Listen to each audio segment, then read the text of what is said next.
Hey, what's going on out there, YouTube? This is SEL0320 representing JVS. I'm back here again for a brand new actual series. It's actually going to be an anthology because I think they're going to talk about different cases with different specific people that have been brought on trial for murder. But the name of this one specifically, which is probably the most talked about show this year, it's going to have a total of 8 episodes, and actually no, it's 10, is The People versus O.J. Simpson, American Crime Story.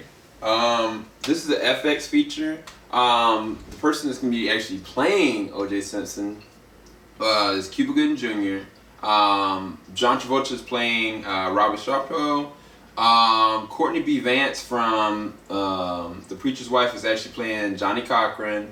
David Schwimmer from Friends and all the other kind of things is playing actually Robert Kardashian.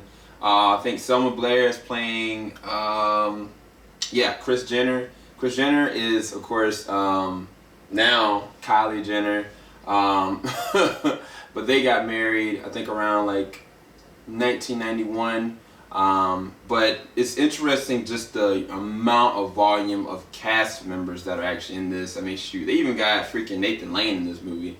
But the main front runners is definitely in this one is going to be about Robert Kardashian, O.J. Simpson, and then Sarah Paulson is actually playing Marcia Clark. Marcia Clark is the person that's actually doing the investigation and has the headline of everything that's going on. So I'm going to be talking about this episode. There's going to be spoilers involved back and forth in it. If you haven't seen the episode, please take this, put it in your watch later, because I'm going to be going through certain spoilers. But most people that were, 80s babies or 90s babies remembers the O.J. Simpson trial. I'm not going to be going to my personal perspective on guilty, not guilty, all this and that. All I'm going to be doing while I review each episode of this season is just going to be talking about per episode what happened in the events, how it was actually shot, what I thought about it. So let's go ahead and do this. So as far as how the look of the actual show is, I think that they are paying really close attention to details, like specifically when they have different accounts of people that talk about who was at what crime scene, who was the person that was involved. They are characters in and of themselves throughout, I guess, the history of what's going on.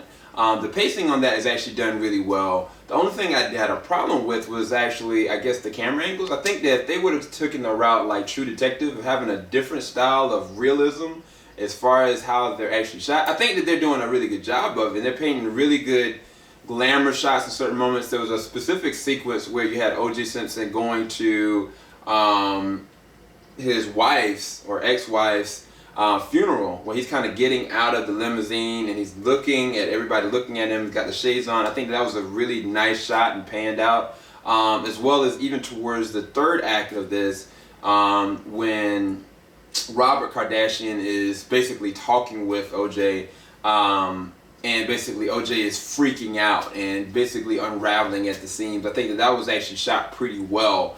Kind of seamless, but it was a certain pacing shots when they kept on going back and forth between people being interviewed and different things that were going on as far as flashbacks, what happened at this time, what happened at that time.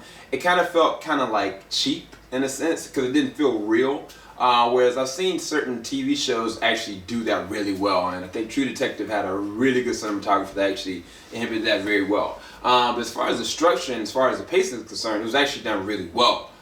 Specifically going through so much of the subject matter because each one of these people have an intricate part of this trial that's going to be coming towards the end of this season. But I guess the beginning of it really kind of centers around OJ and Marcia Clark. Marcia Clark, as far as her backstory is concerned, she's going through, I guess, a divorce at the time frame of when OJ is kind of placed at the wrong time at the wrong moments, per the sequence of finding the glove, the person that was actually the limo driver and going off and telling, like, it took a long time for him to even get to the point to actually go off before he had to go onto his flight. And even like the placement of it, like, because the sequence showed like this dog, it was a chow chow, his paws was covered in blood and it was just kind of like barking, and then you see like, Brown's body on the ground, and it was just like, it was wow. I think that was really impactful, but I think that what they're trying to do is they're trying to keep it as authentic as they can per everybody's I guess, discussion of what happened, where this person was placed at that time, where this was said at this time, who shot this shot. Because there was even a moment that I thought was really interesting is when OJ came home after finding out what happened, and it was like even the phone call is really interestingly disjointed as far as this conversation. I'll talk about the dialogue and story in a little bit, but basically he gets to the back of his yard, these cops are kind of assessing him and talking to him, and one of them decides to put him in handcuffs without reading his rights or anything like that, and there was a camera guy that actually filmed that. It was like certain moments that are happening, it kind of begs the pardon of, was this staged and how was this staged? That's why I'll go into the story in a little bit.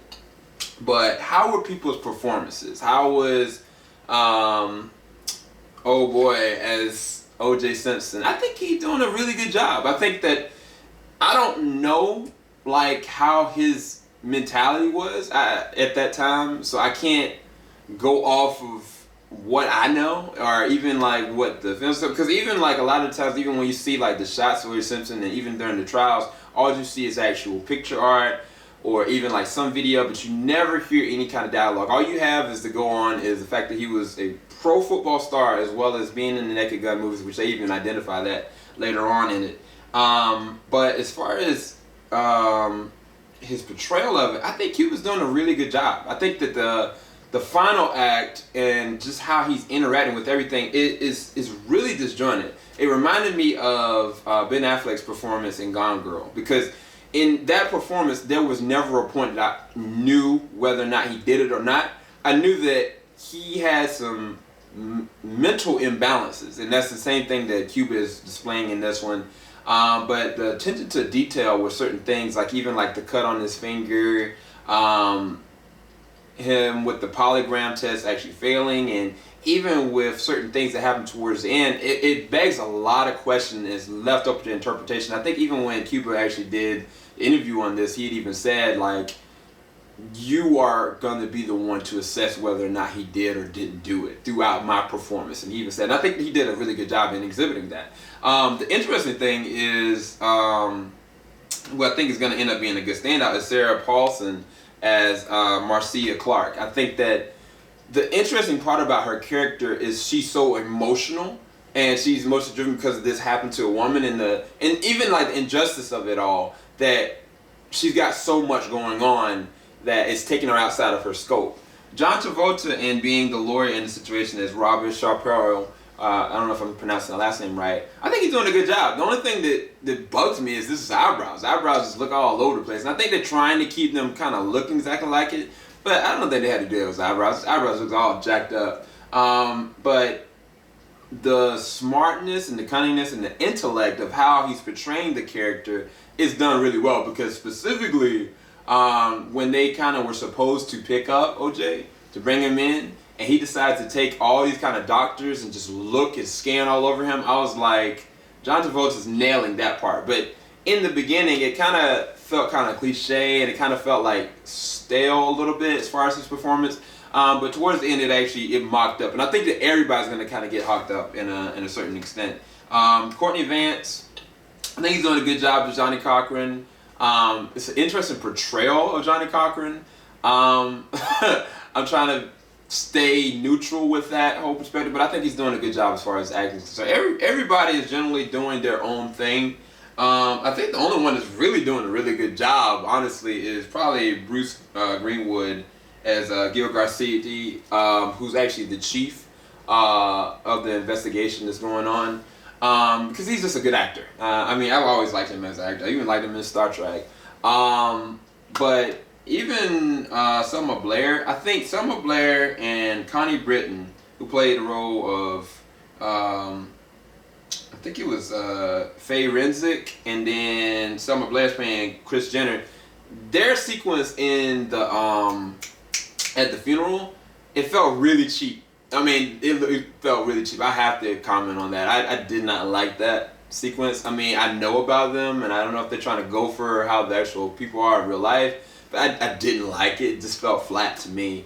But all in all, I think everybody's doing a really good job. This is just the first episode. Now, as far as on an epic scale, as far as, you know, how it made me feel as far as the story is concerned, it was really impactful, because it brought back and remembers everything that happened, as well as everything that's stacked against the case and for. Because there's a lot of things that are happening with everybody involved, specifically with Robert Kardashian in the last third act, in the way that he kind of got like OJ's brother to rush in to go and talk to him, and OJ losing it, and you know, thoughts of suicide, and even like just his tone as OJ Simpson and the way that he talked with people, as well as his attitude. It's like he's definitely got some mental stuff going on, and they're showing that in a broad way, which is going to hurt and help the case in the long term, because there are definitely some people that are for him and there's definitely people against him. One of the things I thought was intriguing is that they went 2 years prior to everything that was going on with the Rodney King's case, and that whole entire thing blew everything out of the water as far as the social injustice and the civil rights, XYZ. And I was surprised that they went there for that, because I don't know what they're trying to exemplify as far as the series. Is that saying that this show shows to embody that because of this happening, this is the why everything's gonna go into the resolve of this case? I don't know if that's what they're trying to portray in it, but I think that for a first episode with the introduction of O.J. Simpson, as far as Cuba Gooding Jr.'s portrayal, even like how the handling is going with Marcia Clark and her dabbling in the case, and even with the kind of Robert Kardashian, I think there's some interesting things that are going on. I'm more excited for the next episode, because the next episode is about the chase of the white Bronco, and most people remember that before they actually remember what happened, because all I can remember is being on TV and I'd be like, yo, what's going on? Why is O.J. Simpson like then I find out why, and it's like, oh man, OJ did it, you know? And that's all I remember. So I'm curious to see how they're gonna live that out. I think they're gonna have an interesting job with the cinematography for that. But either way, I think this was actually a standout episode.